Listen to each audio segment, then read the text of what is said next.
"100 episodes. Dun dun dun.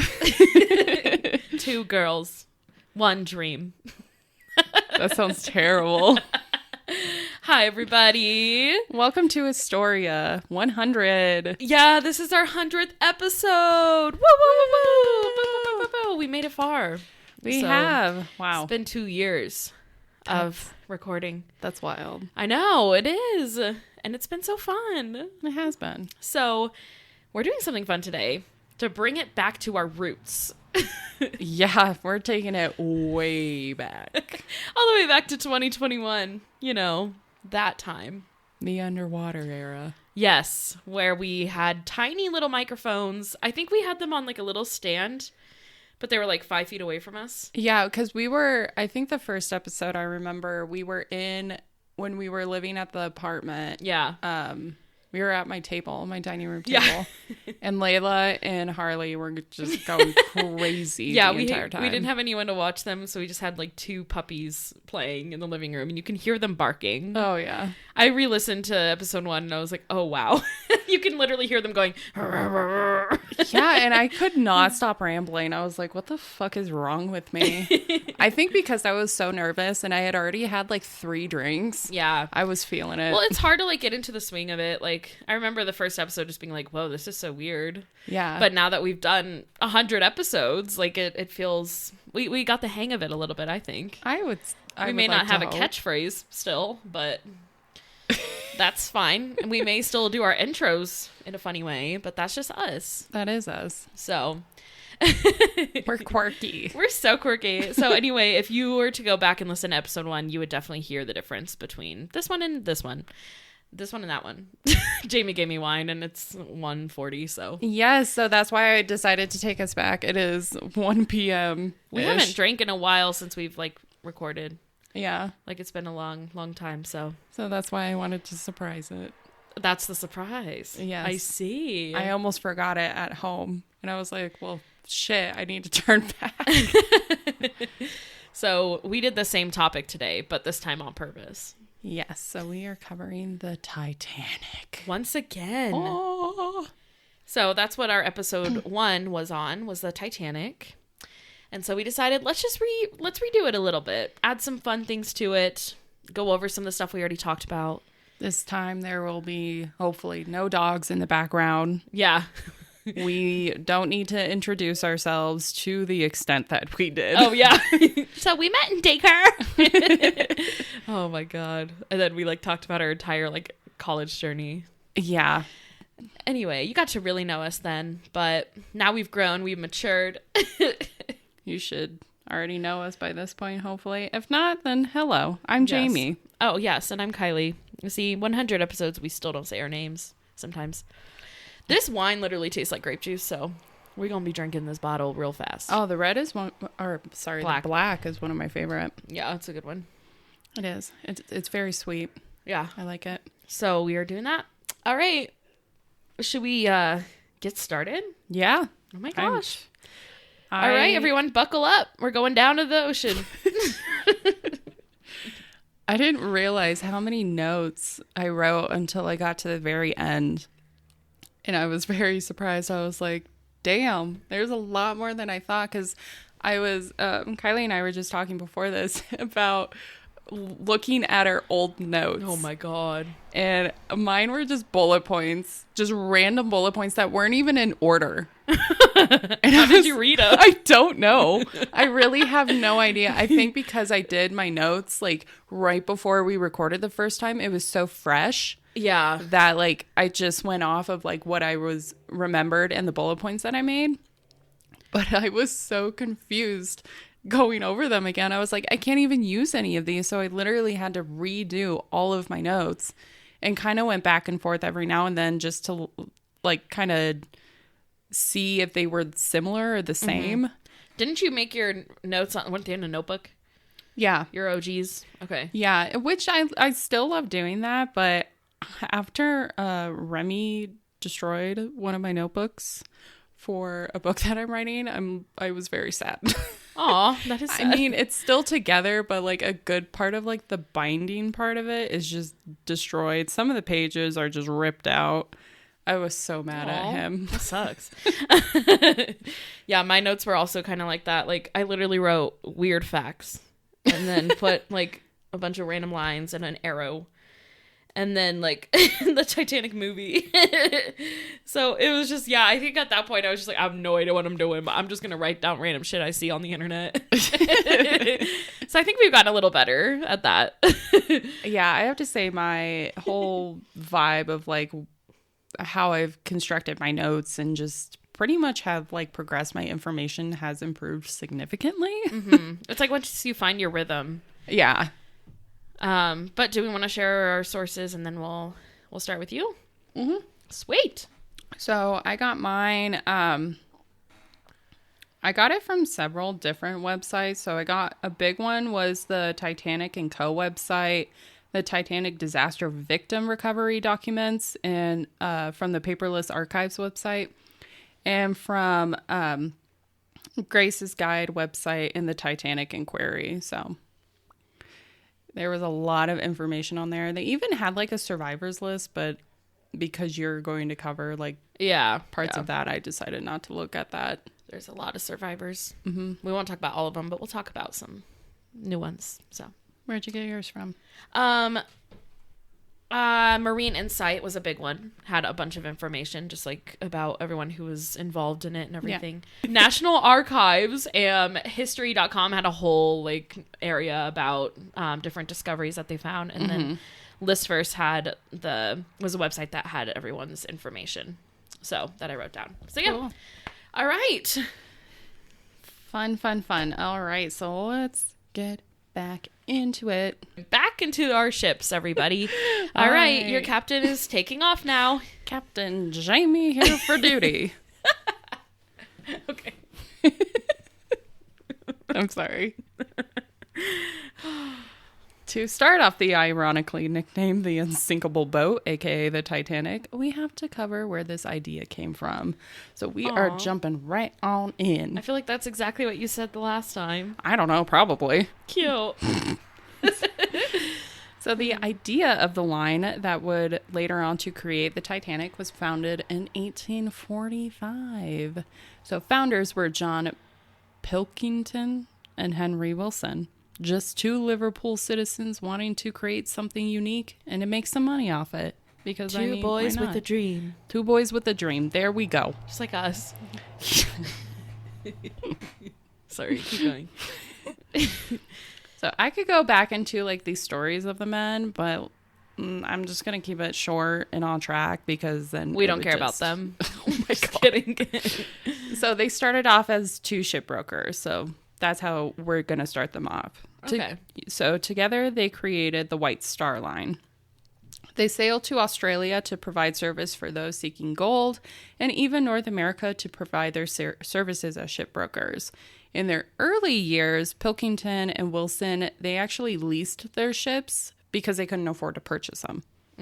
That's a lot of bank that they couldn't afford. So business started to pick up, and the two eventually actually started buying their ships instead of leasing. So they actually moved up pretty quickly, like on the spectrum. Like they picked a good time to start sailing. Good for them. Yeah. So their first ship that the two would purchase together was called the Iowa. The Iowa was a 879-ton clipper ship. I remember in the first episode, I went into this whole spiel about clipper ships and keels, if you really care to know more. But honestly, I think I researched clipper ships, but I don't ever remember seeing a picture of them. So I finally looked up a picture. Because I was giving this whole like engine theme vibe ship, but it was not. It had sails. But so they were fast. Okay. Yeah. So clipper ships were known for their speed for transporting cargo. I mean, that's what everybody was using at the time of like the mid 1800s. That was the big ship. That was the big boy of the time. So these ships were vastly popular. But of course, not everything lasts. Yeah. There's new things always being created. And of course, people don't want to keep the old. They want to get rid of the old and they want to embrace the new. That's just how it is. It's been like that forever. As the two businesses started to grow, Pilkington and Wilson knew that they would have to adjust to the times of new ships to accommodate their increasing services. With more cargo packing on these clipper ships, their speeds started to decrease because the more weight that you're going to add to this, they're not going to go as fast as they once were. A newly added member of this team, James Chambers, who married Wilson's daughter in 1853, came up with a new idea. He was like, hey, why don't we get some new ships in here, like new ones that are new and improved, that are like all the rage, just to help out like our business with increasing the cargo. They're like, oh, well, it's not a bad idea. But Pilkington, he was like, I'm going to retire. Okay, that's so. Wilson, though, he was not giving up yet. He continued on. He actually added a new shareholder to the group, John Cunningham. Wilson, he wasn't really good at investing his money smartly, but he was still purchasing ships for the company. He had about 50% of shares still of the White Star Line, but he did not make the greatest, like, purchases. Okay. Let's just say that, or decisions. Investments, yeah. I should say. It was in 1864 that the White Star Line decided to merge with the Black Ball and Eagle Line. This would go on to help broaden their navigation systems. It would also in this time that the White Star Line decided to purchase their first steamship. This was all the new rage, steamships. Okay. Gotta get that coal. Yeah. Mm-hmm. When the coal rings, you gotta get it. Yep. Their first steamship would be called the Royal Standard. It didn't have the power quite yet that the clipper ships were giving, but given a few years, kind of adjustments in like the power system, steamships were going to be everything. That's what everybody was using. Wilson would go on to do a few risky bank investments, and in a maneuver to make more money, he actually wasted money. Oh, no. Yeah, he would end up owing a lot of money to the bank, which was a big no-go, and this was a huge threat to the White Star Line, because they were like, what the fuck, dude? You just you owe all of this money. How are we going to make it back? Yeah. Because it goes into a lot to be a shipbroker. There's a lot of money involved. So, of course, the White Star Line was in jeopardy. Enter T.H. Ismay into the story. Oh, you know that name. Yeah. Sounds familiar. You had to look it up.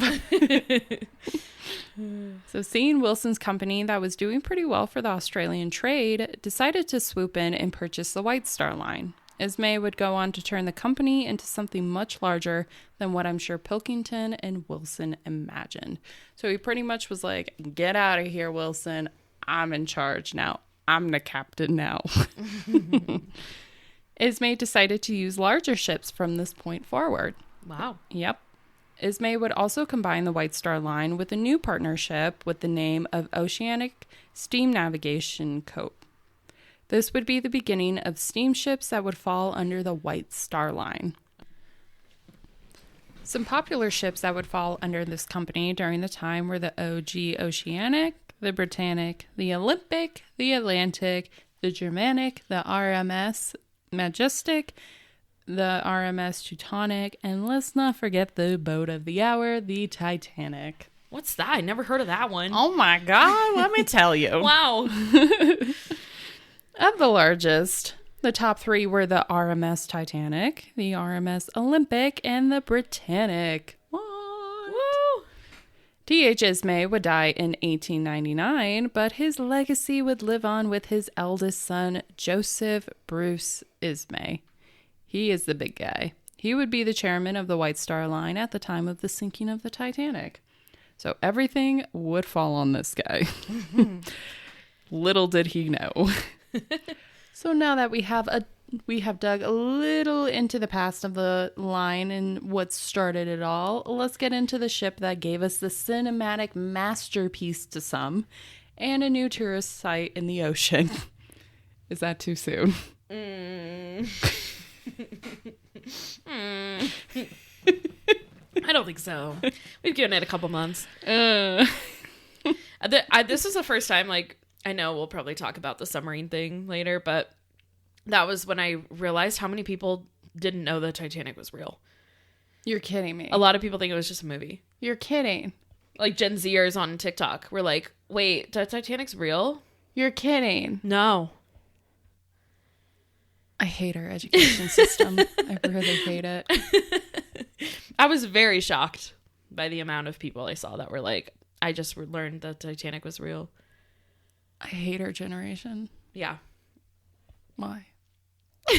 Whatever. It's not our honestly, generation. no, it's the school system failing the histories education. Yeah. And I'm sure like they've heard of it before and they probably just like thought of the movie first. So it's or they're funny. Lying. Probably. They're probably just trying to be quirky. Why are 13-year-olds watching the Titanic? I don't know. I don't know if they watched it or just knew about it. Do they even have the attention span for 3 hours? I don't. I couldn't even sit through Oppenheimer. But oh, God. All right. I'm just going to move forward. Okay. So the development of the Titanic started in Belfast, Ireland by the Harland and Wolff Company. The White Star Line may own the Titanic, but they had no idea on how to build a giant steamship, which, go figure. The Harland and Wolff Company was well known throughout the world for their renowned work on steamships, and the White Star Line doing so well, why wouldn't they go with the best? That's Plus, fair. I think they had like prior relationships with one another. So this wasn't like the first time that they used this company to build one of their steamships. Yeah. So it was like evident that they were going to use that for like their big steamships that they wanted to use. So the idea of the Titanic was brought to the Harland and Wolff Company in 1907. In April of that year, a contract would be signed and the construction of the ship would begin. The ship at this time was the largest in the world, a mere 3 inches longer than its sister ship, the RMS Olympic. Now, these two ships were actually being built around the same time as one another. So I believe the Olympic would actually set sail like a month before the Titanic, but they were being built around the same time. Okay. So they were literally just like 3 inches shorter from one another. So I would say they're basically the same size. Yeah. 3 inches ain't much different. But still, the Titanic was labeled as the larger one. It would take the team at the shipyard 2 years to construct the keel. So that's like the bottom sector of the ship, like the huge exposed part of the ship that you see. And from there, the rest started to come together. So the keel is probably the hardest part to build because it's the bottom part and you have to build up. And most of it, you have to build like the inside of it as well as you're building up. So the keel is definitely going to be the longest part compared to everything else. So Joseph Ismay wanted the Titanic and its sister ship to stand out. Who wouldn't? I mean, you want your line to be represented and you wanted it to be noticeable. Right. He wanted bigger, and the designs that would come up for the ship would show how right they were going to be. So there were endless amounts of designs that they presented to the company, to the Harland and Wolff Company. They're like, here are what we have in mind. What can we do to make this number one? And of course, they did everything. It took them a while, but they finally came up with like a good design.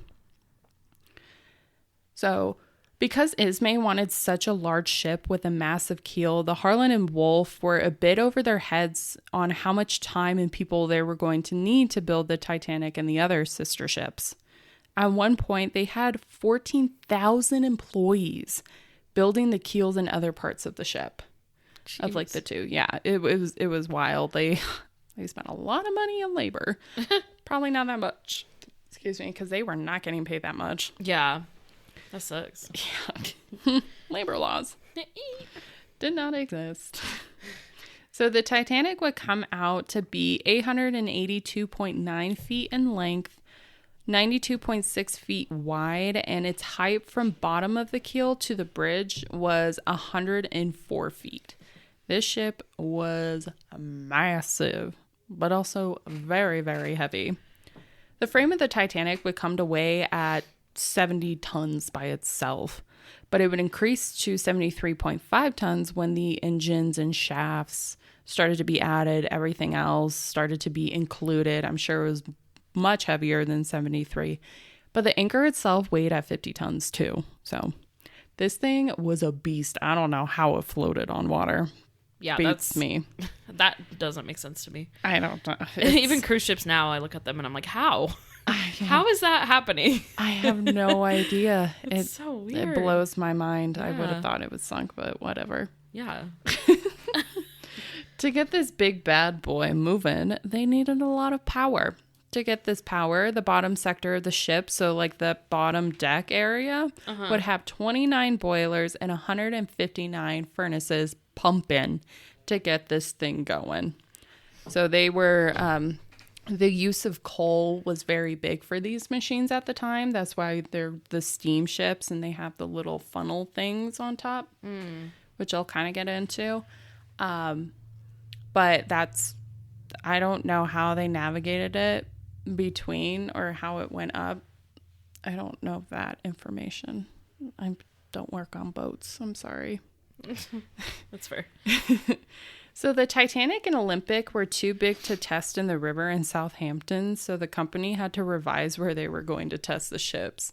They pretty much just had to drag them with a bunch of just like boats. Oh. And drag them to like a different location and kind of reset like a wharf or whatever to like adjust it to test them.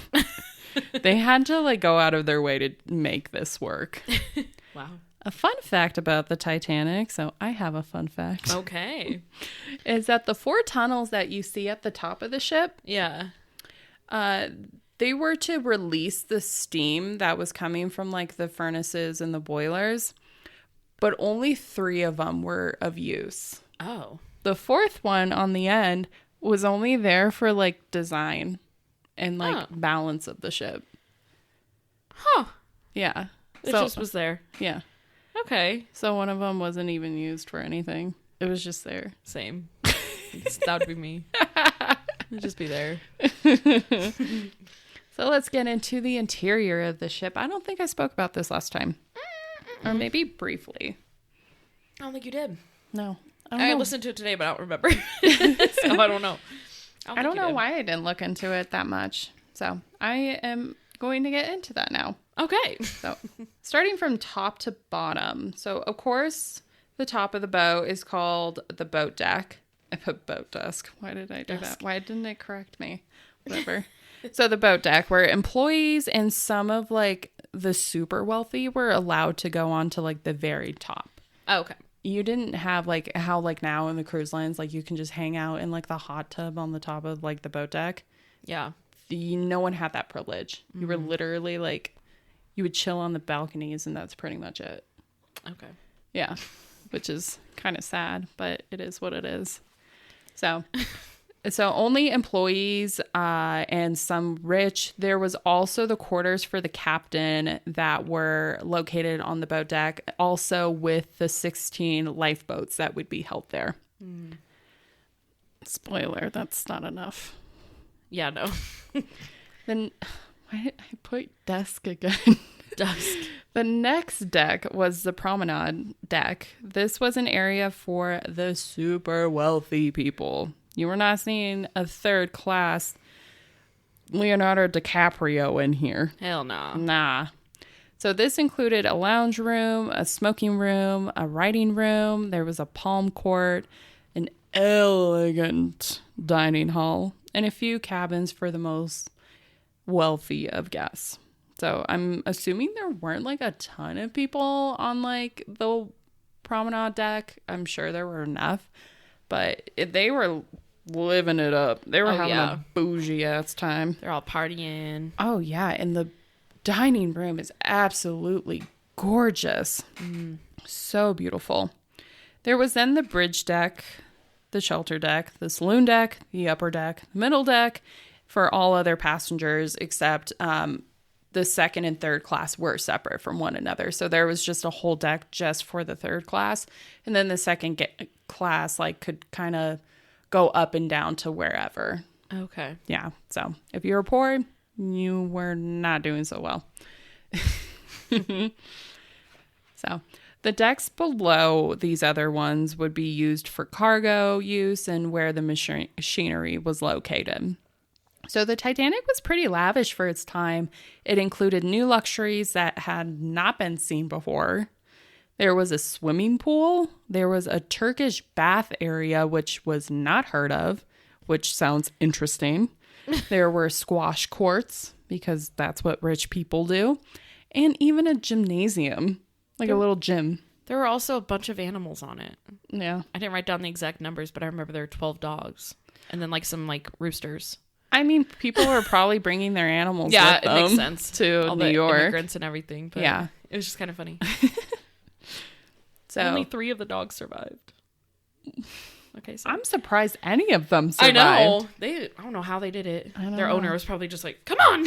Well, they were probably like little tiny yippy dogs that the women were like holding on to. True. Like, they must come with me. Oh. The other ones probably tried to swim. Yeah.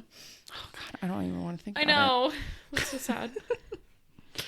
So the grand staircase that many have seen before, like if you look at photographs or even in the Titanic movie, there was that grand staircase that has that elegant, like even if you go to one of the museums, you always kind of start off at that grand staircase. It's absolutely gorgeous. Just the emblems, just the architecture of it is beautiful. So that staircase was only for first class travelers.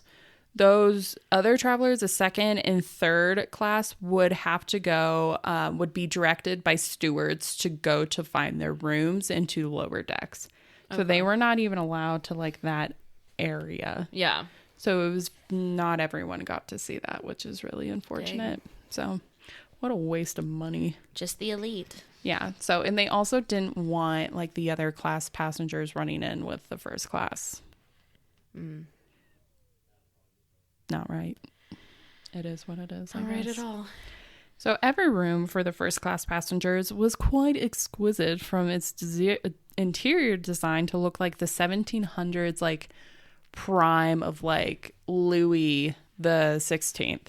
So like French decor, what you see at like Versailles. Yeah. That's what they were going for. So big ass chandeliers, super like decorative, everything. Yeah. It was pretty wild.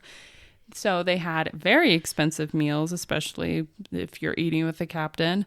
There were gambling areas where people could play like poker or something. I don't gamble, so I don't know. 21.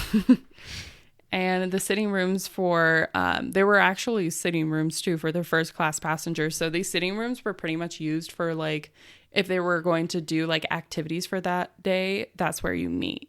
Oh, okay. So it was like the meeting room, pretty much. I was like, what a waste of a room, but okay. Yeah, that's kind of lame. So for second class passengers, their accommodations were not as fancy, still pretty nice, but they still had a dining hall, like a fairly nice one, a smoking room, a library, and they had their own cabins, which were a decent size. Now, third class, they got pretty much the shit end of the stick, of course. The accommodations were private most of the time, but they were very, very small. Like you were pretty much like almost laying on top of each other. So they had their own smoking rooms because why not? And I saw a picture of their dining room or like their dining hall, and it gave me like military, like ship mess hall vibes, like Navy. Okay. I was like, this is kind of sad. They didn't even get anything fancy. Yeah, but I mean, you're just trying to go somewhere else, so I don't blame them. Right. So everything was going well with the build of the Titanic. It came to May 1911 that it was decided that the White Star Line would launch the introduction of the Titanic. The news of how massive this ship was gained the public's attention. At the launch, there would be around 100,000 people just to see the ship. They're like, oh my God, I'm not going to ride it, but oh my God. So VIPs would get to see more of what the ship had to hold, of course. There would even be like a lunch or whatever with like the higher class people and stuff like that. So a little tidbit before we get into the fateful day. Let's go back to the lifeboat situation. Oh, yes, of course. What caused it all. Yes. All the drama. So for the size of the Titanic and the amount it could hold, the recommendation that they were going off of was 16 lifeboats, which they had an additional 4 collapsible ones. Of course, we know now that was not enough. But as I will kind of go into later, I don't think some of them were even full. They were like half full. Yeah, I saw that too. So I'm like, why would you do that? Yeah. Fucking idiots. I know a lot of them were just trying to fill them up, but then like they were like, we gotta go. So yeah, can't wait here forever. Yeah. So that it is what it is. It was proposed that there should be a lot more on board in case of a sinking situation, but it was believed by others and being told like that having too many would look uneasy on the eye. They're like, no, it wouldn't look good. And I'm like, I made like a little comment. I was like, I don't see why they mattered when most people were not even allowed on the top of the deck. That's true. Like, it's not like they were getting anything too fancy. Exactly. To each their own, I guess. But I mean, I guess a few of the wealthy people could go up to like the deck part. Yeah. But I'm like, I think it was just for show. They didn't want to be like, they didn't want to look like they were worried about it. Yeah. And so they were like trying to hide it. Yeah. But then they didn't have enough. So it's like, I don't know. And that's what you get. So getting on the ship was like looking at the cost just firsthand. It looks pretty cheap to our standards, but it's actually, they were pretty pricey for like their end of time.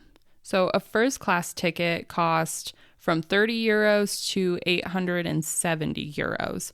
This is about 3,200 to 93,000 euros in today's standard. Oh, wow. Yeah. A second class ticket were 13 euros, which is about $1,400 or 1,400 euros in today's time. Third class paid 7 euros, which is almost 800 euros in today's standard. Okay.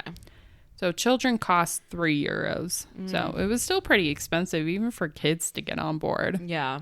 So it was expensive for even third class to be sailing. So to get that money must have taken a while. That's true. That's sad. Mm-hmm. So the completion and ready to set sail was for April 2nd. The crew would be hired April 6th. That's not a lot of time. No. The problem that the Titanic would face during this time would be a coal strike as well. So a lot of the coal would have to be taken from other ships to make this guy go, because he took a lot of power. So not even every single ship during this time would be sailing because of this. The RMS Titanic would first set sail on April 10th, 1912, with its first location to Cherbourg, France. It was not smooth sailing, as when it first took off, it almost hit the SS New York. Oh. Kind of ironic with it being New York. I want to imagine that, like, just like, honk! Like, get out of the way! I think they were trying to turn, and they just, because the radius is so fucking massive. That was a sign. Yeah. That was a sign to not take off. Yeah. Turn around. You can't even steer this thing. See, the amount of people that the ship that could hold completely was 3,295 in total. That means it could hold up to 2,435 passengers and 860 crew members. 860 crew members that had little training for a ship this size. So a lot of the people, I do have to say, a lot of the people that were hired, the crew members, they did have some experience with sailing. They were like the stewards, the mechanics and stuff. Like they all worked in a ship situation, but I don't think they've ever had a sinking situation. Yeah. So of course it's like, how are you going to handle that in that time? But of course, with like the standards of how the Titanic wanted to be run, they weren't completely familiar with as well. So, because they only had a few days. Yeah. The first couple days were fine sailing, good weather, except when the coal fire started in the bottom deck on Saturday the 14th. No one was notified. Heard about that? Yeah, they kind of just went on their own and did their own thing. Like on fire the whole time? Pretty much. Like, it was impossible to get out completely. So this would actually be a huge problem. Oh my God. Yeah. I just kept scrolling down. Why did I do that? So there was also, traveling, I completely went over this tidbit. So traveling on the Titanic, there were 689 first class, 674 second class, and 1,026 third class passengers. So this was a pretty packed ship, and then the remainder were the crew members that they could fit in, which I think was around like 860. Okay. Give or take. So with this fire starting the Saturday the 14th, it would end up reaching 1,000 degrees Celsius, and it was impossible to contain. It just kept growing and growing, and they were trying to put it out pretty much the entire day. Jeez. And night. But they didn't want, of course, like the people, like the passengers, to worry about it. And I'm like, that is something to worry about. Yeah. You have a plan or something. Yeah. It's like there's a fire literally at the bottom of the ship. Yeah. That is starting. Yeah. That's an issue. Let people know. That's when you should have just That's another sign. Into another port. Yeah. That's another sign that they had to turn around or stop. Yeah. So researchers in the last 20 years have come up with the idea that the fires and the heat that was made in this section of the ship, like the bottom keel section, is what could have weakened the material of the ship. And one of the reasons why, when the iceberg hit, that metal just started to crumble. Because when metal gets really, really hot, it starts to like be flexible. Yeah. And this was I believe it was made out of, I think it was made out of iron or steel. I think it might have been out of steel. Something that like could have like at a high degree rate, that something that has that much impact could easily start to wither it away. And that is what researchers are starting to find what could have happened, knowing that there was a fire. Yeah. Okay, wow. I didn't know this information the first time around. Yeah, that's really fascinating. Yeah. So that, honestly, I could totally believe that. Wow. That could have been a huge reason why the Titanic sunk, was because of the fire that they couldn't put out. Yeah, I don't know how they would just be like, let's just keep going. It's fine. Like, no. I have no idea. I mean, everything was so new at this time that they probably didn't realize that it could happen. But they probably didn't believe that an iceberg was going to hit them. Yeah. But I mean, and they spend so much money on this ship. That's so they probably, they're like, we don't want to like give it up. But what were they waiting for? Like the fire just to keep going up? I have no idea, because they were super far from their location too. And it's the late spring. Yeah. Which is some of the most dangerous weather conditions during the time. So, oof. So the first couple days, they were making pretty great time to make it to New York. They were going at a pretty steady pace. They were doing well. And they believed, we're going to get to New York right on time, pretty early. It's going to be great. So that Sunday, though, a lot started to unfold. All throughout the day, there were ice warnings being broadcasted to the captain and crew sailing. It was like nonstop. Like boat after boat was like broadcasting in. They're like, hey, at these coordinates, there's these several like groups of icebergs. Be wary of them. And this would be a huge a controversial part when it would come to the investigation later on. Because at one point, some of the crew members on the Titanic were like, just shut up. We know. Yeah. It's kind of just ignored it, whatever. And it's like, never ignore an iceberg warning. Oh, for sure. And people after that were not going to. Yeah, no, if you said that nowadays, everyone would be like, get me off. it takes one accident for it to completely unravel. Yeah. So we're receiving the ice warning from all over. There were most of them were seen up north. So Captain Smith and Ismay, who was on board at this time, he actually survived, decided to navigate the direction more down south. They're like, let's go down south then, China. And I'm like, that's not going to make a difference. Whatever. Yeah. It's fine. God. So more warnings would be sent throughout the day, telling them to change their direction or to slow down, which they were not going to, because a beast this huge, if it slows down, it's just going to stop. And it's going to take a lot of willpower to get this thing moving again. And of course, they only had they had a limitation on coal as well. Yeah. So of course they weren't going to slow down, which is a huge problem. Yeah. So it's like, if you knew these were going to be if you knew this was going to be a problem, if there's a coal problem, you got to cut back. Right. But because they already spent all this money, that was not a good time of year to start this. Nope. They should have waited a few more months to start it, but they didn't. They just wanted to get it done.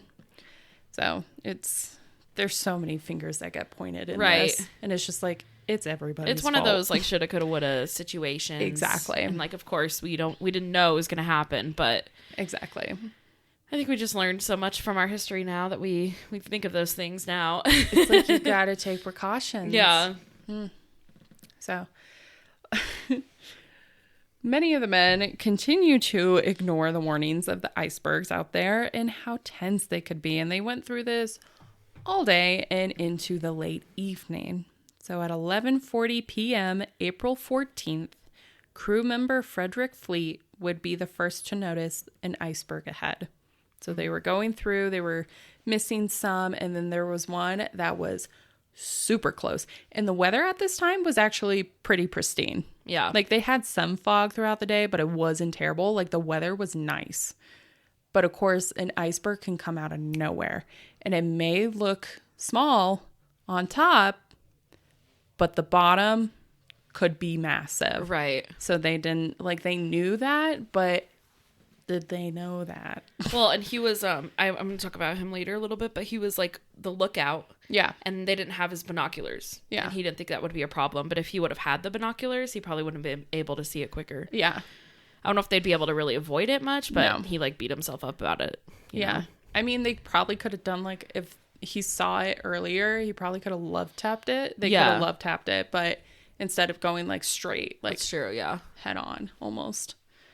So he would ring the alarm to Bell Officer James Woody, who would ask like what Fleet saw. Fleet would ask and share the news about the iceberg coming, and the news would be passed on to the team who tried their efforts to turn the ship away from the iceberg. Mm-hmm. So, but a boat that massive, there's only so much you can do. Exactly. Like, you have to slow down, and I'm sure they were still going the steady pace, but that thing was going to take forever to turn. So the iceberg would hit the side of the ship, of the keel, and when it would impact it, it would leave a large gash that would strike up the keel of the ship. So when they saw the ship, they put the watertight doors closed to prevent like any water from coming in. Yeah. But at this point, there was no point of them. I mean, the damage that was already done was going to impact and cause water damage already. So yeah. As soon as they hit and that gash went through, those doors were useless.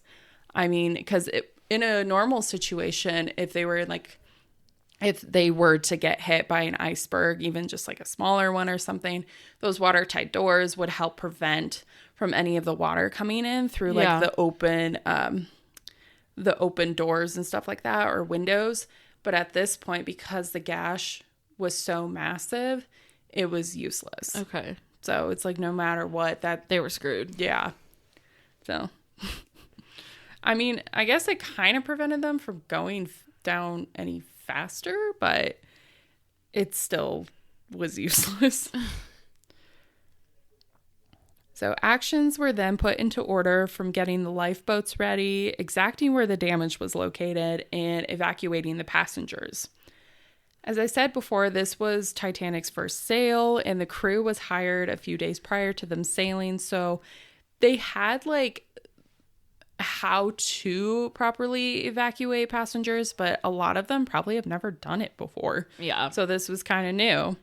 They did, for the pressure though, they did a pretty fine job at directing passengers to the boat deck. What is crazy is that third class passengers couldn't use the exit route that the first class passengers were taking. So at that point, they were still like segregating all of the classes. Yeah. Like it didn't matter. That's and ridiculous. I was like, why is that a thing in this situation? That's so stupid. It was not taken seriously at first. The people thought that there was no way that the ship that they were told was the unsinkable boat could be sinking. But when the evacuation protocols went into action, it started to get chaotic. Everybody was hauling ass to that boat deck. With the lifeboats that were available, only 1,178 could fit on all that was provided. So that was not enough lifeboats for the 2,201 people that were boarded on the Titanic. So it was kind of like a first come, first serve. Exactly. So it was evident that not everyone was going to fit. At 12:15 a.m., the order was given to send calls for help and notification on what was occurring on the Titanic.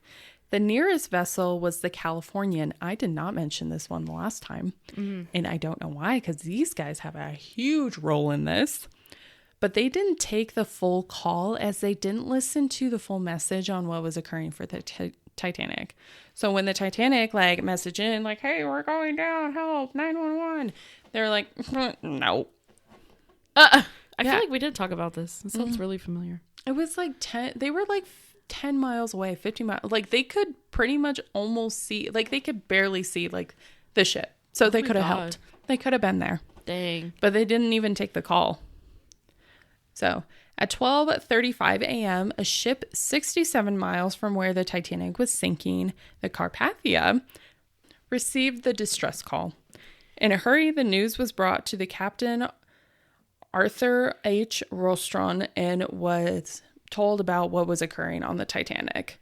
He was just like, oh shit, we got to go help him out. So he was like the good guy of this situation.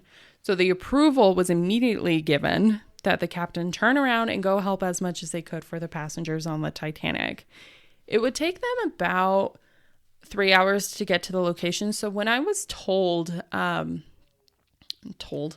I read, they said that they got it, like by the time they got the information, the boat was already sank. But from like the other information that I saw, it was like, oh, they got the orders around like 1 o'clock.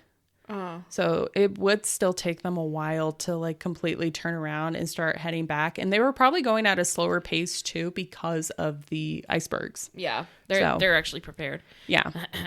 Just kidding. Plus they weren't as big as the Titanic was. That's true. So one of the officers with the last name of Light Roller only allowed on his lifeboat women and children. So he was very strict about who could aboard his lifeboat. It was also established that only first class passengers would be evacuated first.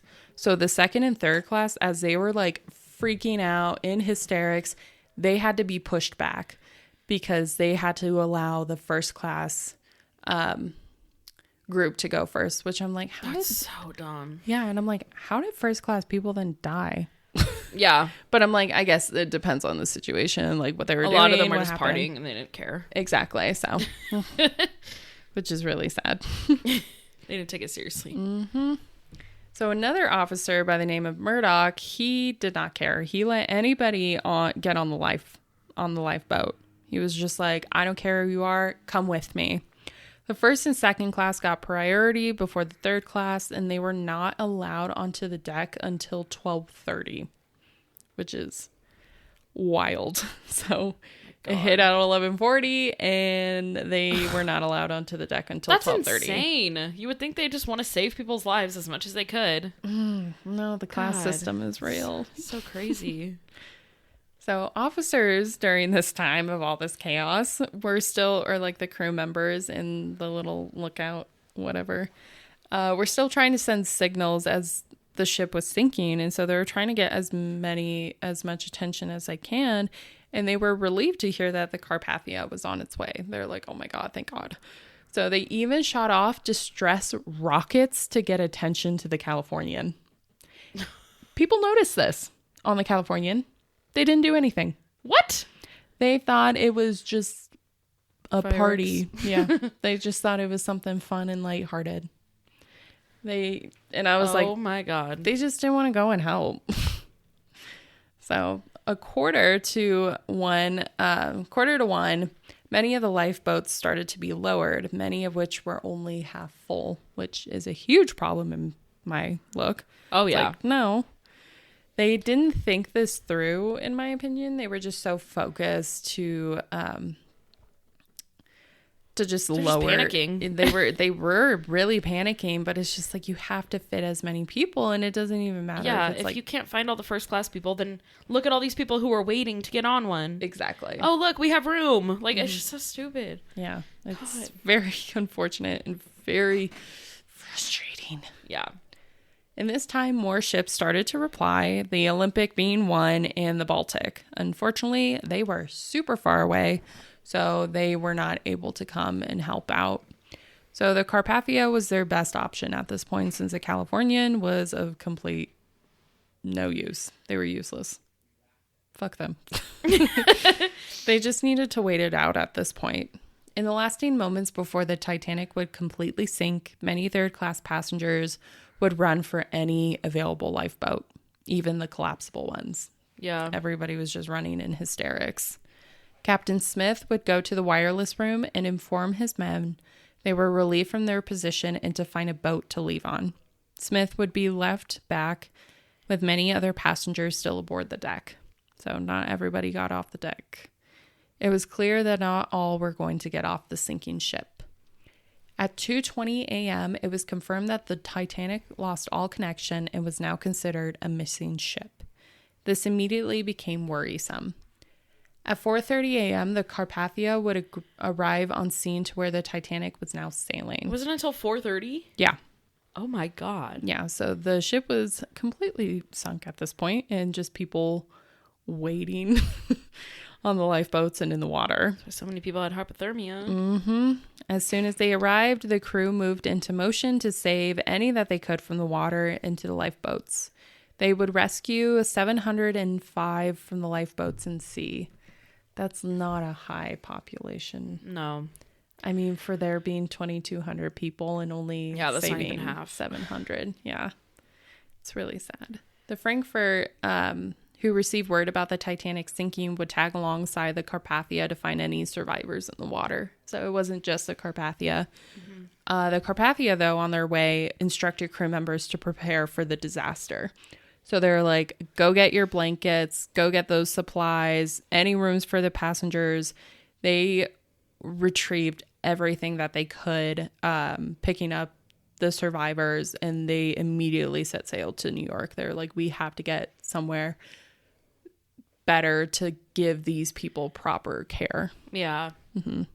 And I'm wondering, I didn't look into it, and I'm wondering if they maybe, since they were in New York, I'm assuming that they put those survivors on Ellis Island, a lot of them.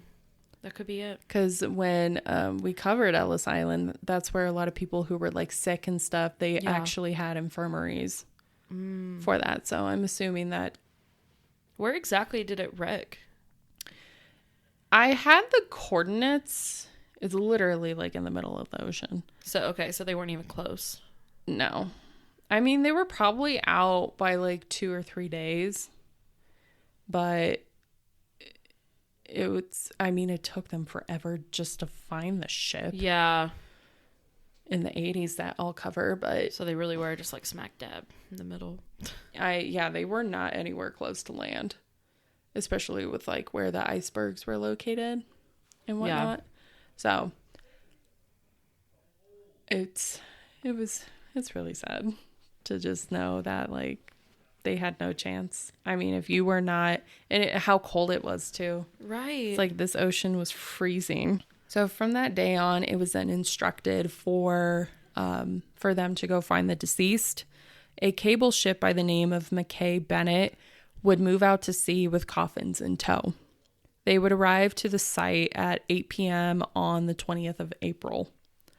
They quickly found 51 bodies the first day, to which they were heavily decayed from the salty sea. Oh, wow. So it was really hard to make out like who anybody was. And within the next few weeks, there would be up to 328 bodies found. They were not recognizable and many were buried at sea. There is an estimate that there were over 1,500 fatalities on the Titanic. So that... A lot of missing bodies. A lot of missing bodies. And I'm sure a lot, especially the crew members, they didn't get out. So they are down with the ship. Yeah.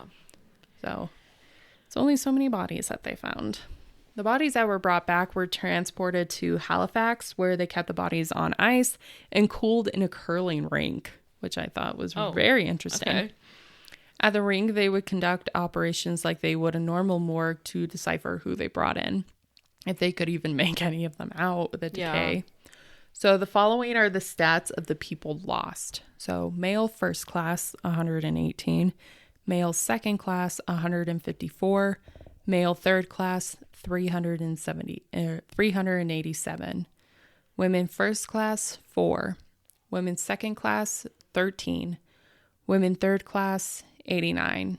Third class, children third class, 89. And crew, 673. Wow. Yeah.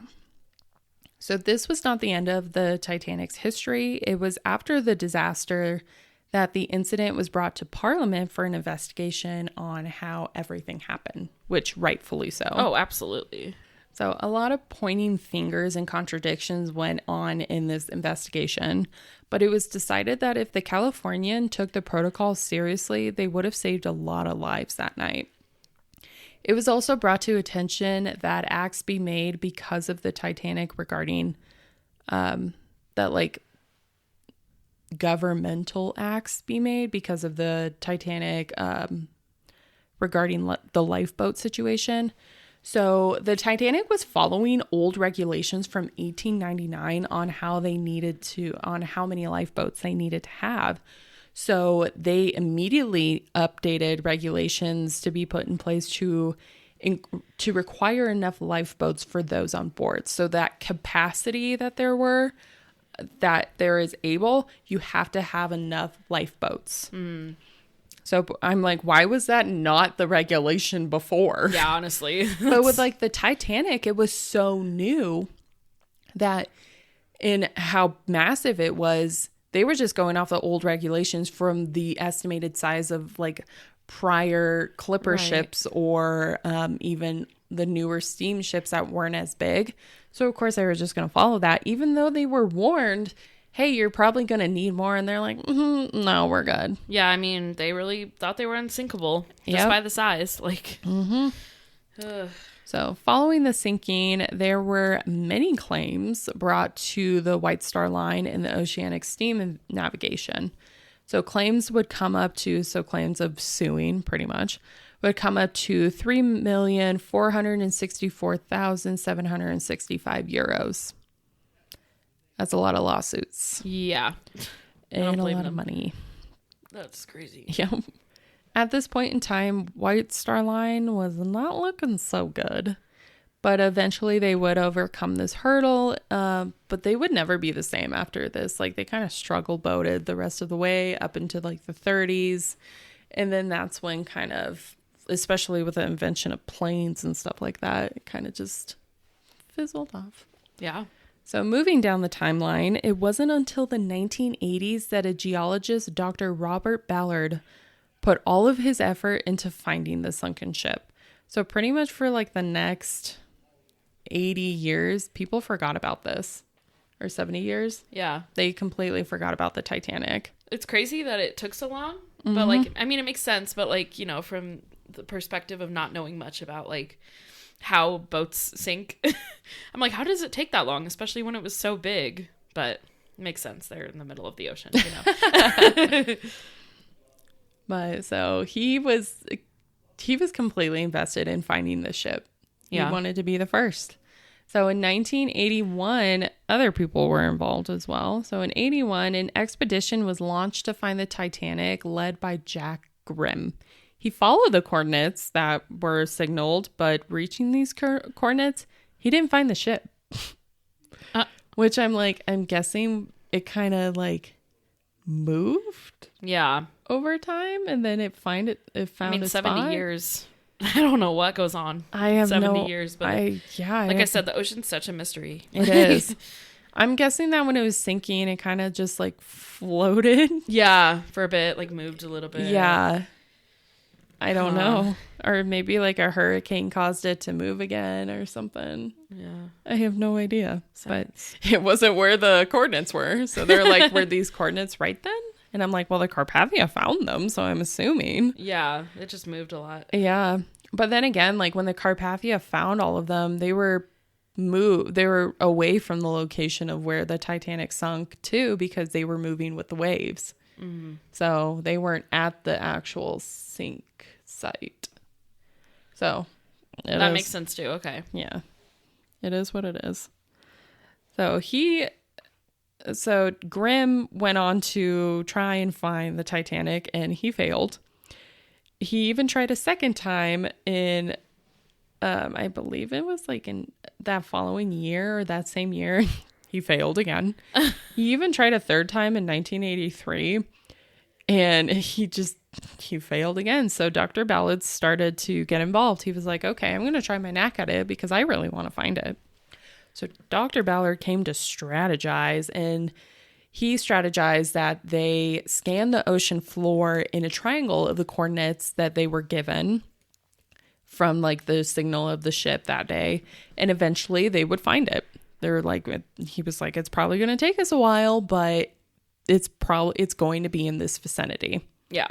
So we just got to check the ocean floor because it's not going to be just like floating. It's going to be at the bottom. And I don't know if this groom guide didn't understand that, but I don't know how he couldn't have found it in 3 expeditions, but okay. So it wasn't until 1985 that they stumbled into something weird on one of their expeditions. They were just going through their coordinates, doing the ocean floor, and they ran into something weird. It would be the wreckage of the Titanic. Oh. They would just run into it. It was like a random part of like one of the rooms that they just kind of like the camera focused on, and they're like, what the hell is that? And they kind of like zoomed out, and they're like, holy shit, it's the wreckage. Wow. Mm-hmm. So more expeditions would come out of this, as well as the documentation of what had become of the ghostly ship. So they started to do a lot more. They started to take the photographs. They started to take evidence. They started to do more like environmental stuff on it, because with how long it's been like at the bottom of the ocean floor, a whole reef system started to be kind of like used of it, but also that there is some deterioration going on at the wreckage, which is a little weird because normally when a ship goes to the bottom of the ocean floor, the deterioration process is not quick. It takes a long time. It slows down actually in the ocean floor. The deterioration process slows, but what they have found is that whatever bacteria has latched itself onto the metal of the wreckage is actually causing the ship to deteriorate quicker. Oh, okay. So eventually this ship is not going to exist. Yeah. Because of whatever bacteria they have discovered. Dang. Yeah. So I can guess why those rich people went to the bottom, but whatever. It's for another day. So artifacts would be gathered at this site and be brought and presented for exhibits around the world, and mostly like in England, Liverpool, Belfast, like Ireland area. Like they would all kind of exhibit all of the artifacts that they found at the bottom of the ocean. Eventually, in the late 90s, it was made prohibited to go search and retrieve artifacts from the wreckage because that's what people were doing.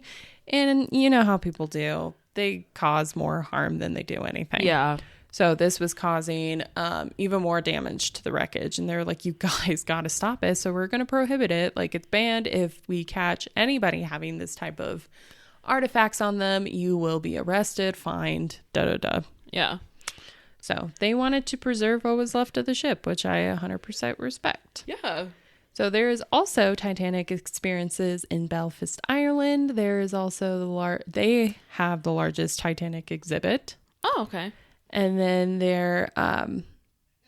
it was also created in Belfast, Ireland. And then there's 2 here in the U.S. No one's in Vegas. And I think the other one's in Nashville or Memphis. Those are so random. Yeah. Where's there not one in New York? I don't know. Why Tennessee? So that is my information that I have on the Titanic. Oh, man. Well, mine will be pretty quick. I'm just going to go through some of the survivors and victims as we go through. Again, not everyone, of course. You just heard how many people didn't survive, okay? I'm not about to talk about 1,200 people. That's a lot. Yeah. All right. So we're going to start with one of I think the most iconic survivor. I think I know who it is. Good old Charles. Yes. Charles, my man. Episode 1 was titled Vibin' with Charles. Love him. Charles Joffin was from Ireland, and he was the chef on the ship. And his first priority, once he knew that it started sinking, was to save everybody. So he was throwing chairs off the balcony and having people like catch onto the chairs, float with them. Interesting. I was like, he at least tried something. True. But yeah, he was like trying to help people that didn't have lifeboats because he was like, obviously he had to wait to get off. And so he's like drunk and he's like, hey, you, here's a chair. Get on. And so he was the last to leave the liner, with the top part of the ship. So he was like, I don't know what else to do. I'm just going to drink more. So he drank like 2 bottles of brandy. And then finally, when it was time for them to evacuate, he swam for 2 hours, just like, whoa, whoa, whoa, whoa, whoa. He's just like an Olympic swimmer over there until someone recognized him. And then they were like, hey, Charles, get on. And so then he was able to get on a boat. But this boy was just like swimming for 2 hours, just like not a care in the world, alcohol. Just backstroke. Yeah. The butterfly. Yeah. They're like, wait, is that Charles? No, it can't be. Where's the chef hat? But even when everything was happening and everyone was evacuating, he was like, we have to give the people bread. So he was like handing out bread while people were trying to survive. So some people actually like had bread on the lifeboats. I mean, you never know how long they were. Yeah, I feel like know. He's just thinking of things that we don't think about in a panic moment, Well, he probably wasn't panicking because he was so intoxicated. Yeah. So then, of course, he did survive another massive sinking. It was in the Boston Harbor. Like a couple years after that. Dude knows how to do it. Yeah, he probably just got drunk again. And then he ended up dying in 1956. But he was the last survivor to leave the Titanic. So he's probably like, we're going down. Let's just go. Then he like dove in and just started swimming. The only thing that was wrong with him was that he had swollen feet. And that was it. I don't know how he didn't get hypothermia, but... I mean, when you're... Alcohol. Well, his body temperature probably... Yeah. With how much he was drinking, I don't know. I feel like that's a genius idea. If you're ever on a boat and it's sinking, just gulp, gulp, gulp, gulp, gulp. Brandy. Yeah. Be your best friend. Or wine, I feel like wine, though, it takes a while to get drunk off of. Brandy will hit you quick. Yeah. It'll get you. All right, then we have Eva Hart. So I'm just talking about the ones I talked about last time first. She was 7 years old, and her father died, but her and her mom survived, which was the case a lot of times, obviously, if the kids and the females got to go off first. But her mother always had a bad feeling, and like she didn't want to get on the ship because she was like, something's going to go wrong, and so she tried to beg her father not to go. She was like, we can't go, and of course they ended up going. Do you know what class they were at? They were, I think they're a second. I don't know for sure. Okay. But they were wide awake during when it happened. And so they were one of the first to get on the lifeboat. So maybe they were upper class. That would make sense. Yeah. But of course, women and children were also pushed out. Yeah. And then they were like, bye, Dad. Just kidding. But as they were getting on the lifeboats, they were actually on 2 separate lifeboats, which would be so scary. Like, is my mom okay? Literally. And then she also was one of the first people to see the iceberg coming. like out of the window. Yeah. Oh, God. Yeah. Molly Brown was one we were talking about last time. We both did projects on. The unsinkable Molly Brown. Yep. She had her rich husband that was a miner. No. Oh, God, that sounded wrong. Not a miner. He was rich from mining. He was not a miner. Oh, God. And she always wore her flashy hats and had a very charming personality. She was just an overall amazing person, as we talked about last time. She always gave back to the community, advocated for rights of women, children. She really believed in the importance of education and kind of just supporting her society in any way that she could. And she was just like reading a book when this all happened. And the second it happened, she knew how to stay calm, and she just like helped board survivors and even steered her own lifeboat. Number 6. So she also argued with the quartermaster to return the debris to find more survivors. So she was like, if we just use this, we can go grab more people. And then she threatened to throw him off the boat. Love that. They don't know if it ever did return, but maybe she did throw him off the boat. Who knows? When they got rescued, Molly used knowledge of foreign language to communicate and console others. So she was able to like help everyone through all of that. She started a charity that you could basically donate to women who lost their husbands, and raised over $10,000. There's a lot. Yeah. Then we have Captain Edward John Smith. Many blamed him, but he was just listening to what he was told. And they were like, ice isn't that harmful. We'll be fine. But like we were talking about earlier, there was a lot of warning signs, and they just were hoping for the best. Yeah. Some people say that he tried to help other people. Others say he just completely froze and didn't know what to do. And then he said, well, boys, do your best for the women and children and look out for yourselves. His body was never found.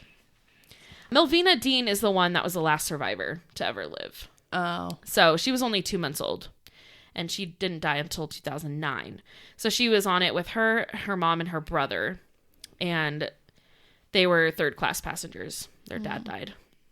So that's so sad. These are other stories that I found that I didn't talk about last time. So we have Alexander Oscar Halverson. He was a victim, but he wrote a letter to his mother about how the Titanic ship was, and he addressed it to her the day before the shipwreck. The letter was sold for £126,000. How the fuck did they find that? I have no idea. They found it, though. Yeah. I don't know if, like, someone grabbed it or, like, someone had it with them, because he died. Yeah. Interesting. I could not figure out how they found it, but so they have the letter, and he just talked about how he was having a great time on the boat and everything. Interesting. Yeah. I'm like, did it happen to be someone's pocket? That, or like he stashed it away in something that kept it dry until they like retrieved it. Yeah. But it sold for a lot of money. Damn. Then we have Dorothy Gibson, who's a film actress, and she was on board with her mother, and they both happened to get off the boat, luckily. Mm-hmm. And as they were surviving, they were getting on the lifeboat. There was a hole in the bottom of Dorothy's lifeboat, but they ended up just using like clothes to block it. Like, how can you do that in that time? Like, that's pretty quick, but yeah, they were able to save it. Damn. Then when she returned to New York, she starred in the first movie about the Titanic called Saved from the Titanic. And they basically had her reenact what she went through. What? This was like 5 days later. Oh my God. So imagine that trauma. You almost die. And then they're like, hey, can you make a quick movie? And they made her wear the same clothes she was wearing. Yeah. That's a lot of trauma. Yeah, no kidding. She quit acting shortly after that. I think she was like, all right. Yeah, because that's probably all that they would use her for. Yeah. Then we have Violet Jessup, and she was awesome. She was on the top deck, and she refused to get on a lifeboat. She was just trying to help everyone else. So she helped out with non-English speaking passengers that were just like, what is going on? And she had survived a small shipwreck before, so she kind of knew what to do. Yeah. And so she was very, very calm and like collected and like was trying to help people like get off in an orderly fashion, but she was not worried about herself as much. So, but she helped people on the lifeboat 16. That was the last one, right? Because there's 16. So then she even looked after a baby that was on board, and then she took the baby and they went off together. Damn. I don't know if someone just left the baby, but she ended up being reunited with the mom, so. Oh. But they actually nicknamed her Miss Unsinkable just because of, like, her bravery. Yeah. And how she was, like, so focused on helping everyone else. Yet no one remembers her. I know. So sad. This guy's last name is Butt. God. Archibald Butt. Oh my God, that's so sad. Okay, so this guy, he was in the Army. He was a captain, and he was appointed to be the quartermaster at Washington, D.C. So then in June 1908, President Teddy Roosevelt appointed Captain Butt as his military aide-de-camp and his military advisor. So he was like all up with the president. It's fancy. When William Taft became president, he was like, I'm keeping Butt. And so then he kept Butt, and he was promoted to the major. Then Butt went on a 6-week tour of Europe with his friend Francis Millett. I don't know. And then he embarked on the Titanic as a first-class passenger. And he just lived the bougie life. Like, he was, like, up there in the smoking room, you know, gambling, whatever they're doing, having a good old time. So he did not survive. A witness, who we're going to talk about next, who is also named Archibald, he actually saw Butt and Millett in a smoking room with 2 other guys. They were just chilling, smoking, while everyone was panicking and getting off the boat. So he pretty much came to terms. Yeah. I think they were like, we might as well just live it up before we go. Mm-hmm. So, yeah, they never found his body. Well, he was probably confident that, like, they weren't going to let him on. Yeah. Like, right away. Yeah, I think he was just kind of like, whatever. So the person who witnessed him, because I think Archibald Gracie is the next one. I think he was trying to be like, guys, let's go. Like, you can go now. And they were just like, meh, we're just going to chill here. But Archibald Gracie was a survivor who was a witness to Butt's death, but he was also a colonel and was coming back to America. He survived, and he said that he was asleep when the iceberg hit, and he, like, felt it. And then he went to the boat deck to figure out what's happening. And after discovering the ship was in danger, he went to the cabin and prepared his luggage and put on a life jacket. So he was like, all right, let's do this.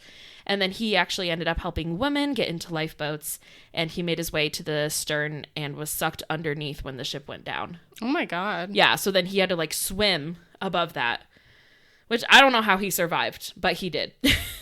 So he ended up swimming to lifeboat B, and he was, like, knee deep in water for a long time until he was picked up. And then when he was rescued, he had really bad hypothermia that he unfortunately never recovered from. Yeah. So he ended up dying that year in December. So he lived a few more months. And in his last few months, he wrote a book about his experiences that you can read today called The Truth About the Titanic. So kind of talking about, like, what he went through, which I think would be really fascinating to hear. Yeah. And it's, like, right before he died, you know, from things that happened on the Titanic. So... Oof. Frederick Fleet, the guy who saw the iceberg. He was a seaman who sailed on the Oceanic as a lookout for over 4 years. And one thing about him was that he would never talk to anybody. He was very to himself, very much a loner. He just was he was very depressed most of his life. And so he just, like, the only thing he liked doing was just being out on the boats and looking out for things. So he joined the Titanic as a lookout, and he ended up surviving, but he had a ton of guilt. So because he's the one that saw the iceberg, and like I was saying earlier, the binoculars were removed beforehand, and he believed that he would have seen the iceberg sooner had he had the binoculars. So he basically survived, got home, and then, like, just beat himself up about it forever.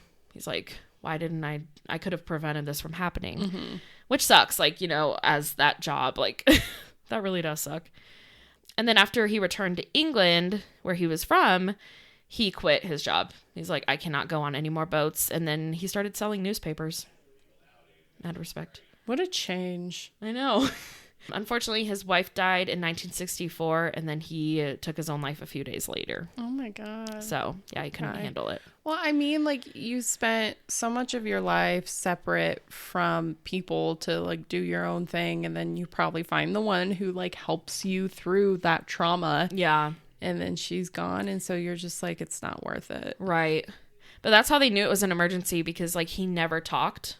And so then when he was like, guys, it's happening, and he was like blowing the whistle and everything, or the bell, then they were like, oh, like, this is serious. Yeah. You know, he's actually talking to us. But they would try really hard to, like, start conversations with him, and he's just like, no. I'm on the lookout. All right, next one. I hope I don't say this one wrong. Masabumi Hosano. He was the only Japanese passenger. He was middle-aged civil servant, and he was in Europe studying railway systems. Oh, cool. Yeah, so when the ship started to sink, he went to the deck immediately, and he jumped for safety. And he was just swimming, and then someone told him and another guy that they had room for 2 more. So then they were able to get on. He followed because he was like, should we do it? And so he ended up following the other guy. When he returned to Japan, everyone called him a coward. He was known for being a fool. You know, if you think about that culture, it was like... Yeah. You probably should have died.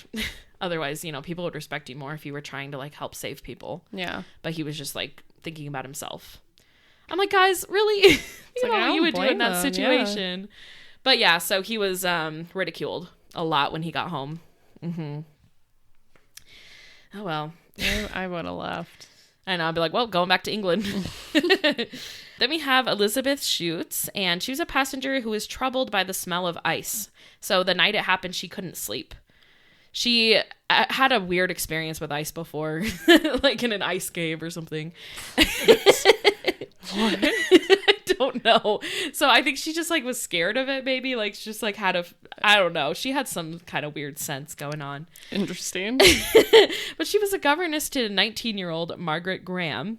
And she wasn't concerned when she first felt the boat shudder. She was like, that's normal. Everything's fine.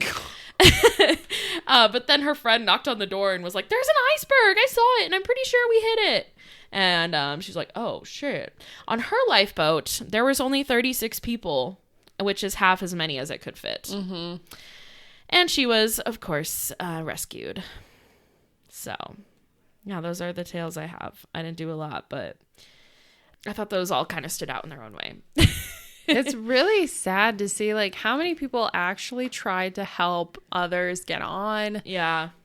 Just knowing how many didn't make it, because like a majority of those crew members were probably at the bottom where the fire was and where the iceberg got hit. They were probably just immediately dead. Yeah. And then with all of like the children that died that were third class, like 89 children, it's like a lot of them, they probably didn't know how to swim. Yeah. And they probably didn't have like proper like life jackets and stuff, because I don't know if they provided any of those for third class passengers. I wouldn't put it behind them if they didn't. Yeah.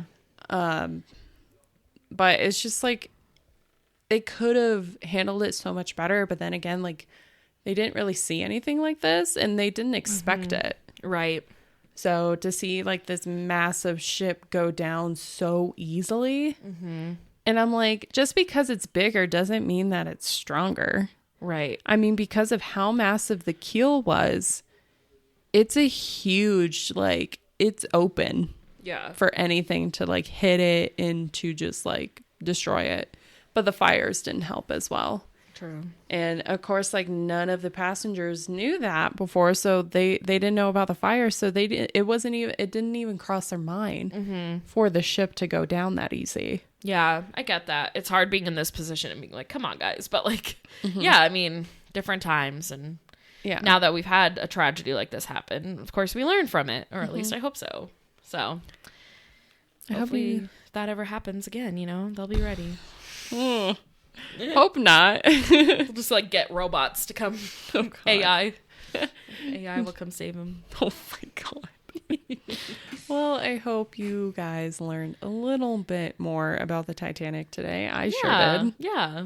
Just disregard episode 1. Just skip that one and just listen to this. I hope this one was a little bit more enjoyable and a little bit more informative. And easier to hear. Yes. Alrighty. Thank you for joining us for 100 episodes. 100. That's so exciting. Let's do 100 more. Woo! Where can you find us? You can find us on Instagram, TikTok, at History of the Podcast. You can email us at historyofthepodcast@gmail.com. Look out for some skits. We're funny. Oh, God. I'm just more awkward. Well, thank you all for all your support, and we'll catch you next week. Yeah. Okay. Bye. Bye. Dun, dun, dun, dun.